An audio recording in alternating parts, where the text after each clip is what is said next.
Everybody's got a blank page, a story they're writing today, a wall that they're climbing. You can carry the past on your shoulders. You can start over. Welcome to Battleground Believers, where we want to tell his story through your stories. Many engage in debates about the existence of God and seek empirical evidence, often questioning the validity of scriptures. However, a transformed life is undeniable. The most powerful way to share the gospel is through the Word of God and its impact on lives. So welcome to Battleground Believers, where we are dedicated to sharing his story through your stories. Welcome to Battleground Believers. We're going to continue our conversation with Matt Carter. When we left off last time, he just graduated high school and was in basic training. And we found out that at that time, the military didn't assign you where you were going until you got into basic training and AIT, and they kind of basic training, and they figured out how you could perform, and then they kind of assessed you from there, and then decided which way to send you. So when we left off, you were in basic training, and you were getting ready to talk about how, because of your PT score and probably some other assessments, that you were sound like a stud at that time, and they kind of pushed you towards a Ranger contract, right? So at first, yeah. So they pushed me towards it was mentioned about a Ranger contract. There was 3 of us just in my platoon, but to do the Ranger contract, you also still had to do first, like in the overlay for it, we would go to airborne school, which was another 3 weeks, which we had a week. I think I had about a week. It might have been 2 weeks. I don't know. Time just kind of flew when we were down there. But it was a certain amount of time in between that and going to be able to go to the airborne school. Okay. And then from there, then based off of how you do that, then you go further and further and further type thing. And then so you had the Ranger assessment, RASP or whatever, which is 5 weeks. It's a total of 8 weeks. There's 2 phases to it. Your first phase is they're really beating the living shit out of you. So there you go, Randy. I said it again. I said shit. Well, this used to be a faith-based podcast, and now we just say anything we want, apparently. And then they kind of go more into like how your AIT is in the second part of it, just to see how good you. And then once you go through that, once you pass that, then you get to go into the 61-day actual Ranger school. Okay, so hold on. When you were in basic training, so is it still basic training in AIT? It's OSET. Yeah. Yep. It's all one. All in one place. Yep. Yeah, ours was 2. So yep. Like the first 8 weeks was basic training. The last 6 were. Did you attend church? Did you talk about faith, or when you got in the military, you're like, Jesus is in the background, I didn't think about him? During basic, and I would say probably through most of AIT, I did go to chapel because it got me that break. I was gonna say, I went to chapel, and the only reason is, man, you got a chance to get away and act like a normal human being. It seemed like every time I skipped chapel, it was always somebody coming in and just destroying our barracks and us having to put it all back together or whatever. And then you're always looking like, well, where's Private so-and-so or whatever? And, oh, they're at chapel. Oh, go figure. Why didn't I go today? Man. So, but yeah, so I need some Jesus this Sunday, so I don't have to clean. I honestly couldn't even tell you.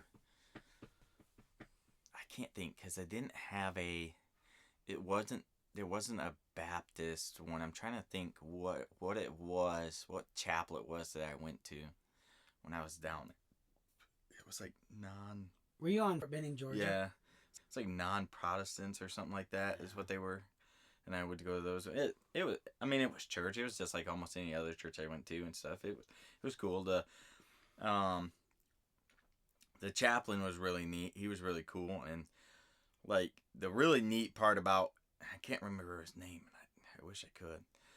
But he would come out, and this was really cool about him, is like when we would do our live like night fire courses and stuff like that, the chaplain would be there and he'd do it with us. Like, he would literally be in the mud doing it with us. Yeah, I don't remember. He was a cool chaplain, and I think that's why I liked going to his, because at that time, like, I really didn't necessarily have a certain denomination I had to be part of. Like, it was like, as long as I'm going where God is being celebrated, that's what I'm gonna do. And it's kind of like, it was a break. It was sitting back there. Yeah. I'm not getting screamed at. Trying to stay awake without getting screamed at. So would you say you kind of leaned on my faith as a child, or did it just was I never thought about it. Like you and I know in basic training, like, paying attention to what you did and said didn't matter because you were saturated in this world where you're talking about, during my testimony, we talked about cadence, and we talked about how the military gets you kind of desensitized to death and killing. When you're in basic training and AIT, you're not thinking about, the things of God. You're just living. No, that's very true. Like, no, I felt like, and I mean, I still struggle to today with that disconnection sometimes. Like, I tell people this, and I mean, it's to me, it's sad too, but I still, like, when my mom passed away, which was just 4 years ago, like, I remember I didn't even cry. Like, and then, like, my kids will even ask me that, like, why don't you cry or whatever, and I just think about, like, because when I'm not here's something that most people probably don't know. At one point in time during raps, I cried. Like, I broke down and I literally was just bawling, right? That's the pre-ranger. That's okay. Yeah, we used to, when I went, it was pre-ranger, then ranger school. No, this is like a ranger assessment selection program is what it is. Yeah. So, I remember the instructor coming up to me. I don't know if he used to be a drill sergeant or what, but I remember him getting in my face and telling me, tears don't fix anything. So, and then you were crying, and then he walked up to you and said, so that really sunk into me, and it's like, I started sitting there thinking about it, and I'm like, in all honesty, and still to this day, that's how I feel. Like, what is the crying fixing? Like, if you're in a really stressful situation and stuff and you start crying, what does that fix? It doesn't really, it makes you feel good, but it doesn't fix the problem. It doesn't fix the situation that you're in. So from, like, that point on, like, yeah, it was hard, but I think I can count probably maybe 1 or 2 times my entire life from that point on. Now here I am, 39 years old, I cried. Wait till your body loses testosterone, man. I think I cry daily over stupid stuff. But you see that butterfly? Yeah, so no, I think that is something that service people have a hard time with, is being in the service and then they break you down to really mold you how they want you molded, to make you into what they need you to be, because people can say that they're a natural born killer. Nobody is a natural born killer. You're made to be a natural born killer. Unless you're broken or there's a demon in you. Either way, you were still made. Like, nobody is born broken. You're not born broken. Right. You're born new. Like, somebody broke you at some point in time and turned you into the way you are. All the serial killers, murderers, anything like that are out there, they were made that way. Somebody, by something or someone who was in their life. Yeah.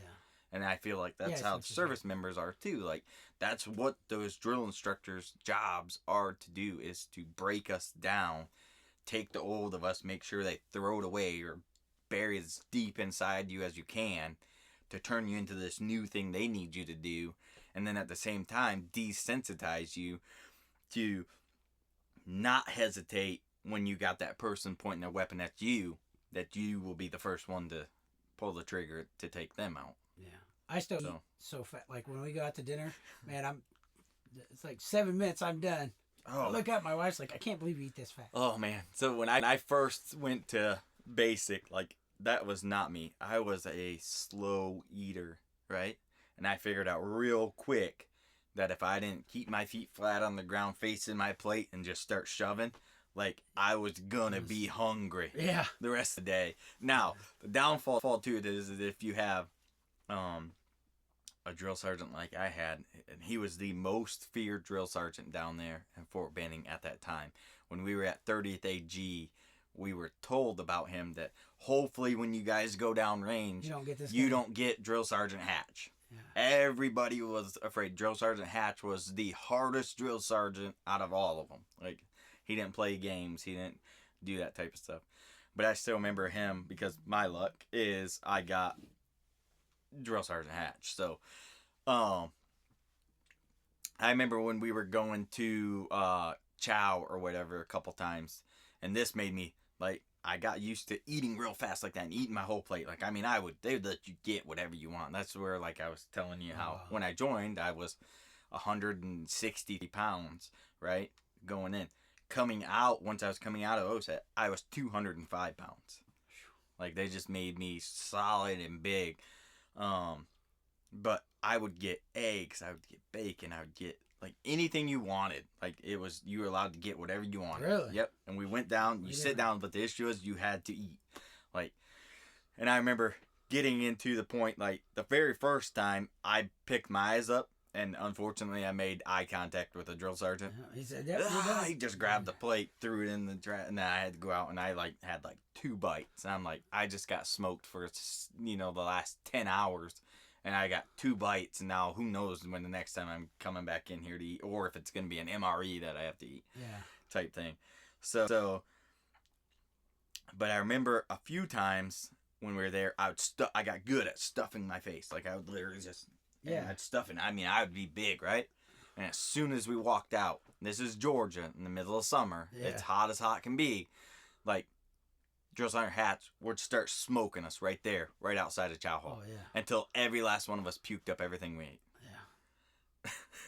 Yeah. I had to eat lunch in the front line rest position one time because they got mad. Down, take a bite, up, chew. Yeah. Yeah. So, all right. So now we're in basic training. You're OSIT. You're headed towards what we call pre-ranger. You called the selection. So there was airborne in between, but then I went to the pre-selection. Did you have fun? Did you like airborne school? Yeah, it was because now you're a soldier. Now you're not being treated like a. Yeah, you're not getting treated like shit. So you made it through airborne school, okay? Yep, it was fun. I never got to go to airborne. I went to air assault school, which was fun, but I always wanted to go to airborne school. What's it like jumping out of an airplane? I found out I was scared of heights.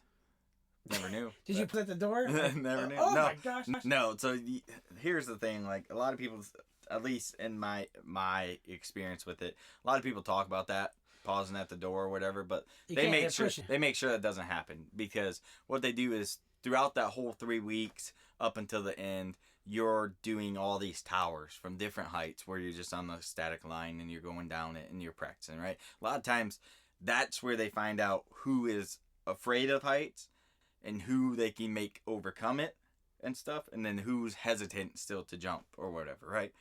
So mine, what they did is, once we got there, what they did was the people who were more likely to try to back out got put in the front.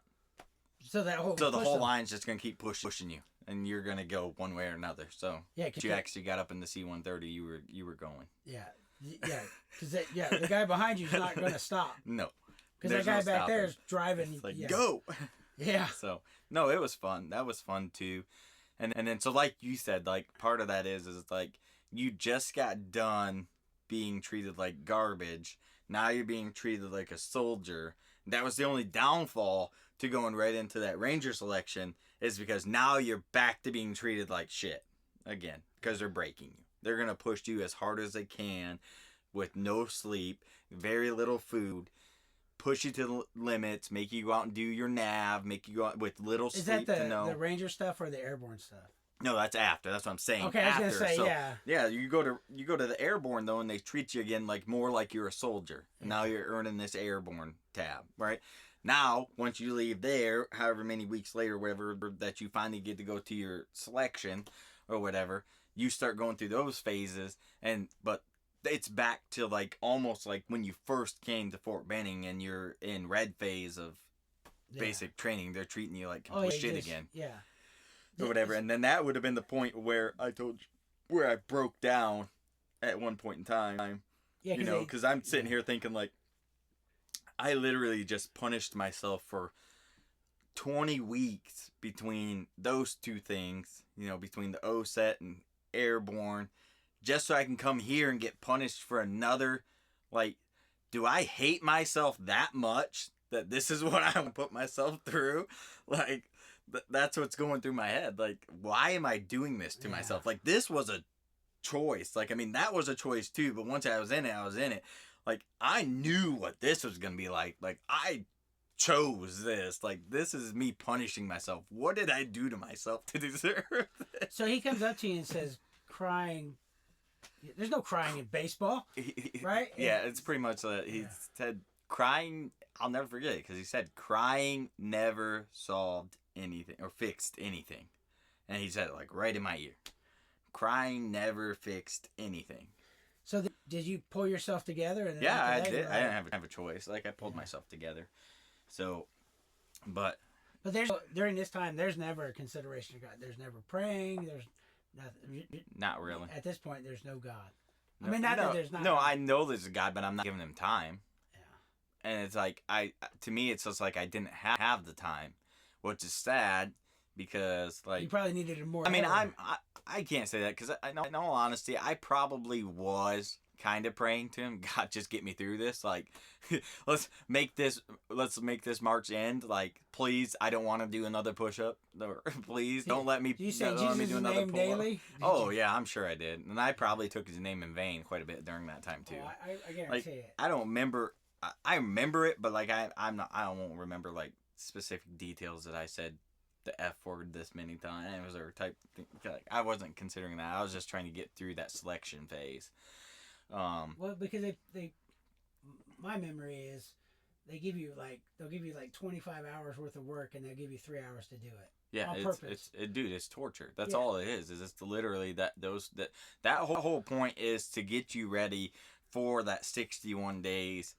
So they want to weed everybody out. So then that way, when you're going into this next phase, they know it's the people who are gonna make it, the people who are gonna be mentally tough to push. Mentally tough and do it or whatever. So let me back up a little bit. So the only reason I even said yes to doing airborne or possibly becoming a ranger type thing was because in basic AIT, I had another guy I was telling you about, the 3 or whatever, but there was one that stuck out to me. Me and him wound up becoming really, really good friends, and his name was Stone, was his last name. That's all I'll go into. His last name was Stone. And he pushed me when I needed pushed. I pushed him when he needed pushed. Mm-hmm. He was offered it. He kind of coaxed me into saying yes to go and do these other things with him because he was going to go do them type thing. So it was almost like a battle buddy type scenario going through all of this stuff. Mm-hmm. And I mean, me and him, we stayed friends for a very long time. I'm trying to think what year it was. Did you guys go through selection and ranger school together? Yep. And then we did like everything together through, like, and I didn't even know this kid before basic. Oh, you met him in basic. Basic was where we met. We were in the same platoon. So, yeah, it just happened to be fate or God. I guess you could probably say it was God. So, but with that though, he wound up passing away. He was actually on a mission, and he passed away in. I really want to get. The dates could be wrong, so if any of his family's watching and they know who I am or whatever, like, I want to say it was like 2012-ish is when he wound up passing away, or whatever. Sorry for him. He was still in.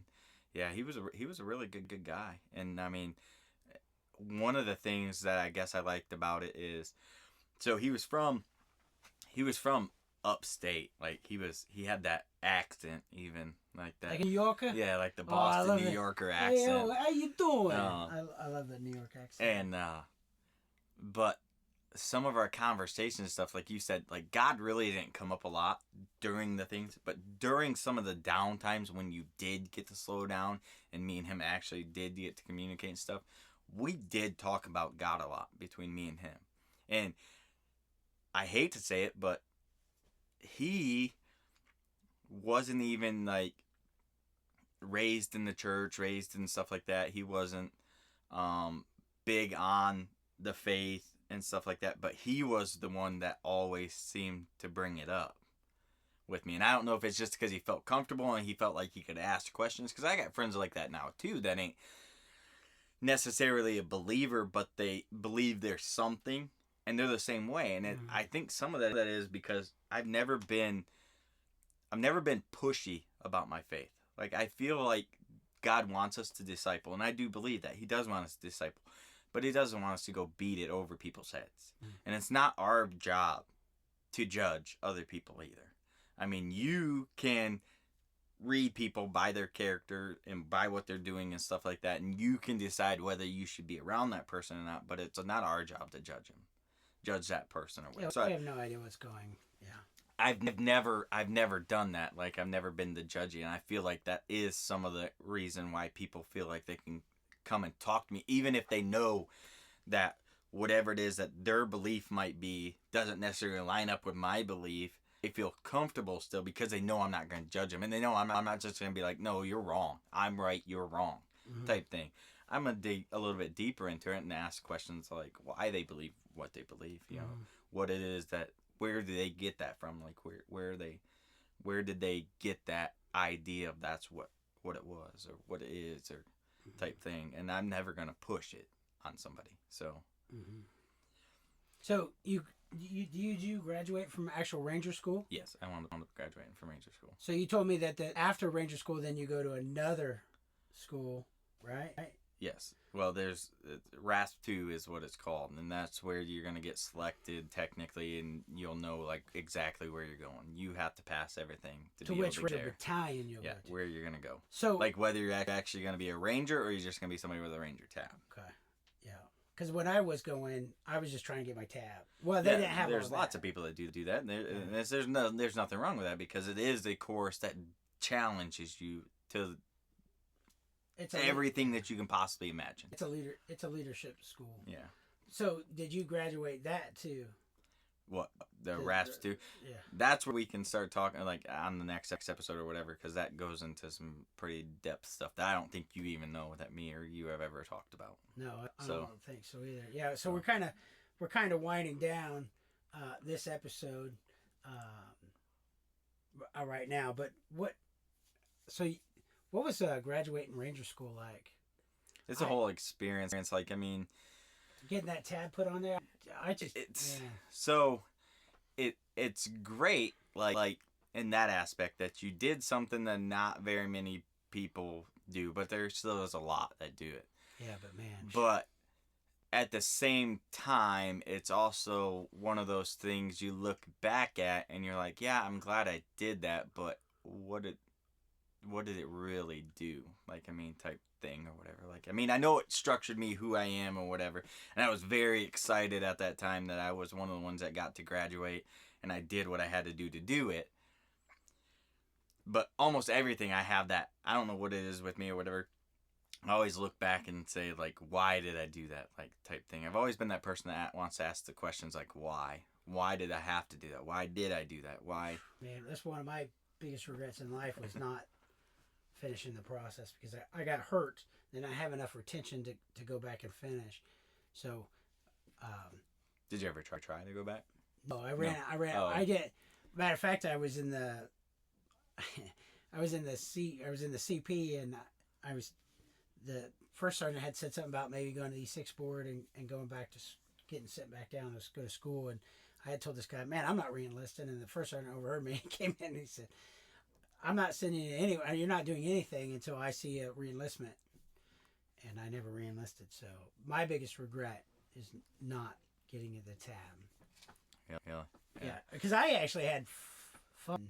I mean, it sucked. It was. I always tell people it was the funnest, worst place I ever been in my life. So Stone graduated first. He was top of the whole class. Wow. That's who Stone was. Like he was crazy good at anything he did. Wow. Like it physically fit like him. I had a buddy at 10th Mountain Division. His name's Curtis Leininger. They called him Loogie because they couldn't pronounce his name in basic training. Just an amazing guy, and it didn't matter what he did. It was like he could do no wrong. But we're really coming down to the end of this. I'm excited to go into the next episode and continue this story. We want to thank you again for joining us at Battleground Believers this episode. We hope you come back for the next episode. And again, we want to send a shout out to Randy Barr and his 2 Bar Blues recording and media studio. Don't be upset with me looking down. I'm trying to remember some stuff, and wanted to give a shout out to Randy Barr, our producer. Thank you so much. I'll get better at making sure he gets credit for this. And with that, remember, we want to tell his story through your story. Join us next time. Before I took a breath, you breathe your life in me. You have been so kind. Thank you for joining us on today's episode of Battleground Believers. We hope that the stories shared have touched your heart or made a positive impact in your life. We created this podcast to fulfill the Great Commission, as outlined in Matthew 28 verses 18 to 20, where Jesus said, "All authority in heaven and on earth has been given to me. Therefore go and make disciples of all nations, baptizing them in the name of the Father and of the Son and of the Holy Spirit, and teaching them to obey everything I have commanded you.